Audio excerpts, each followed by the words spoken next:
ನಮಸ್ಕಾರ. ಇವತ್ತು ನಾವು ರಿಷಬ್ ಶೆಟ್ಟಿಯವರ ಕಾಂತಾರ ಅಧ್ಯಾಯ 1 ಬಗ್ಗೆ ಮಾತಾಡೋಣ. ಮೊನ್ನೆ ದ ನ್ಯೂ ಇಂಡಿಯನ್ ಎಕ್ಸ್‌ಪ್ರೆಸ್‌ನಲ್ಲಿ ಬಂದ ಒಂದು ಸಂದರ್ಶನ ಇದೆ. ಅದರ ಬಗ್ಗೆ ಸ್ವಲ್ಪ ಆಳವಾಗಿ ಇವತ್ತು ಚರ್ಚೆ ಮಾಡೋಣ ಅಂತ.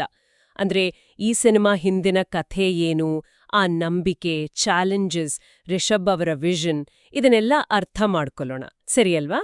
ಖಂಡಿತ. ಯಾಕಂದ್ರೆ ನೋಡಿ, ಮೊದಲ ಕಾಂತಾರ ಎಷ್ಟು ದೊಡ್ಡ ಹಿಟ್ಟಾಯ್ತು ಅಂತ ನಮಗೆಲ್ಲ ಗೊತ್ತು. ಸೊ ಈಗ ಈ ಪ್ರೀಕ್ವೆಲ್ ಮೇಲೆ ನಿರೀಕ್ಷೆನೂ ಅಷ್ಟೇ ದೊಡ್ಡದಿದೆ. ಈ ಇಂಟರ್ವ್ಯೂ ಏನಿದೆ ಅದು ಬರೀ ಸಿನಿಮಾ ಬಗ್ಗೆ ಅಲ್ಲ, ಅದರ ಹಿಂದಿನ ನಂಬಿಕೆ, ಅವರೆದುರಿಸಿದ ಸವಾಲುಗಳು, ಆಮೇಲೆ ಅವರ ಕಲಾತ್ಮಕ ದೃಷ್ಟಿ, ಇದರ ಬಗ್ಗೆಲ್ಲ ಒಂದು ಒಳ್ಳೆ ಒಳನೋಟ ಕೊಡುತ್ತೆ. ಹೌದು. ಅದರಲ್ಲೂ ಒಂದು ವಿಷಯ ನನಗೆ ತುಂಬಾ ನಾಟಕೀಯ ಅನಿಸ್ತು. ಶೂಟಿಂಗ್ ಟೈಮಲ್ಲಿ ರಿಷಬ್ ಅವರು 4 ಸಾರಿ ಸಾವುನಿಂದ ಪಾರಾಗಿದ್ದಾರಂತೆ. ದೈವಶಕ್ತಿನೇ ಕಾಪಾಡಿದ್ದು ಅಂತ ಹೇಳ್ತಾರೆ.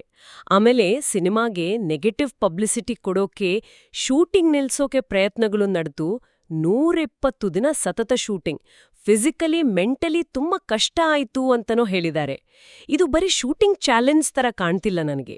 ನಿಜ. ಮೊದಲನ ಸಿನಿಮಾ ಸಕ್ಸಸ್ ಆದ್ಮೇಲೆ ಬರೋ ಪ್ರೆಷರ್ ಇದೆಯಲ್ಲ, ಅದು ಇಲ್ಲಿ ಕಾಣಿಸುತ್ತೆ. ಆದರೆ ರಿಷಬ್ ಬರೀ ಪ್ರೆಷರ್ ಬಗ್ಗೆ ಮಾತಾಡ್ತಿಲ್ಲ.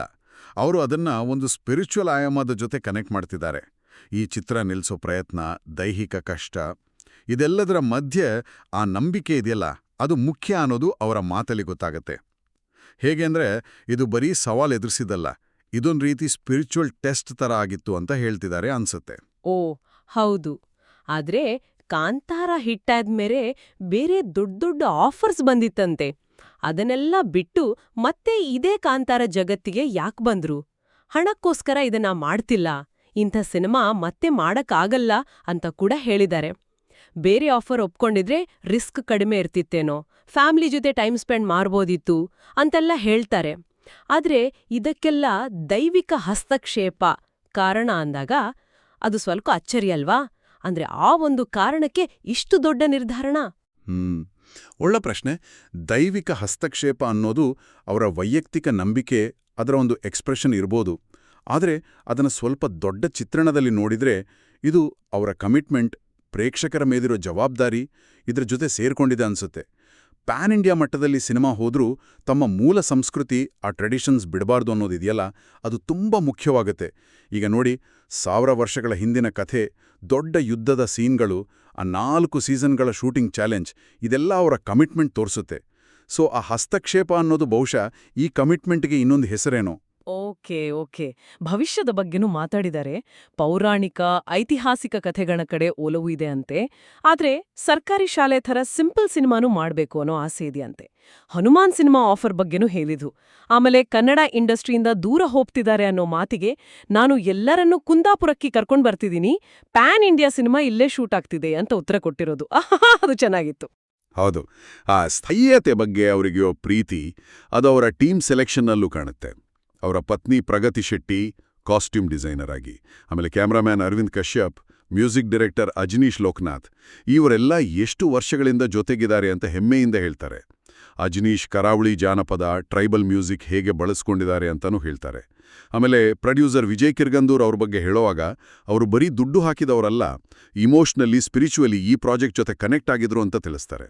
ಈ ಥರ ಒಂದು ಹೊಂದಾಣಿಕೆ ಇದ್ರನೇ ಅಲ್ವಾ ಆ ವಿಷನ್ ರಿಯಾಲಿಟಿ ಆಗೋದು? ಖಂಡಿತ. ತಮ್ಮ ಊರು ಕುಂದಾಪುರವನ್ನ ಗ್ಲೋಬಲ್ ಮ್ಯಾಪ್ನಲ್ಲಿ ತಂದಿರೋ ಬಗ್ಗೆನೂ ಅವರಿಗೆ ತುಂಬಾ ಹೆಮ್ಮೆ ಇದೆ. ಶೂಟಿಂಗ್ನಲ್ಲಿ ಲೋಕಲ್ ಜನ, ಆರ್ಟಿಸ್ಟ್ಗಳು ಎಲ್ಲರೂ ಒಂದಾಗಿ ಕೆಲಸ ಮಾಡಿದ್ರು. ಇಡೀ ಊರೇ ಈ ಸಿನಿಮಾಗೆ ಜೊತೆ ಆಯ್ತು ಅನ್ನೋ ಭಾವನೆ ಅವರ ಮಾತಲ್ಲಿತ್ತು. ಒಟ್ನಲ್ಲಿ ಹೇಳೋದಾದ್ರೆ ಈ ಸಂದರ್ಶನದಿಂದ ಗೊತ್ತಾಗೋದೇನು ಅಂದ್ರೆ, ಕಾಂತಾರ ಚಾಪ್ಟರ್ 1 ಬರೀ ಒಂದು ಸಿನಿಮಾ ಅಲ್ಲ, ಅದೊಂದು ಆಳವಾದ ನಂಬಿಕೆಯ ಪ್ರಯಾಣ, ದೊಡ್ಡ ಸವಾಲುಗಳನ್ನು ಎದುರಿಸಿದ ಕಥೆ. ಒಂದು ಕಡೆ ದೊಡ್ಡ ಸ್ಕೇಲ್, ಇನ್ನೊಂದು ಕಡೆ ಅದರ ಸ್ಥಳೀಯ ಬೇರುಗಳು. ಇದರ ಒಂದು ಯುನೀಕ್ ಮಿಶ್ರಣ ಇದು.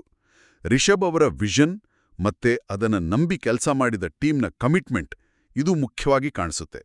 ಸರಿ, ಕೊನೆಗೆ ಒಂದು ಕುತೂಹಲದ ವಿಷಯ ಬಿಟ್ಟೋಗಿದ್ದಾರೆ ರಿಷಬ್. ಅವ್ರು ಹೇಳೋ ಪ್ರಕಾರ ಕಾಂತಾರದ ಮುಂದಿನ ಕಥೆಗಳ ಬಗ್ಗೆ ಒಂದು ಸುಳಿವಿದೆಯಂತೆ. ಪ್ರತಿ ಅಫಿಷಿಯಲ್ ಪೋಸ್ಟರ್ನಲ್ಲೂ ಬಾವಿ ಮತ್ತೆ ವೃತ್ತದ ಸಿಂಬಲ್ಸ್ ಇದೆಯಂತೆ. ಅದ್ರಲ್ಲಿ ಇನ್ನೂ ತುಂಬಾ ಸತ್ಯ ಅಡಗಿದೆ ಅಂತ ಹೇಳಿದ್ದಾರೆ.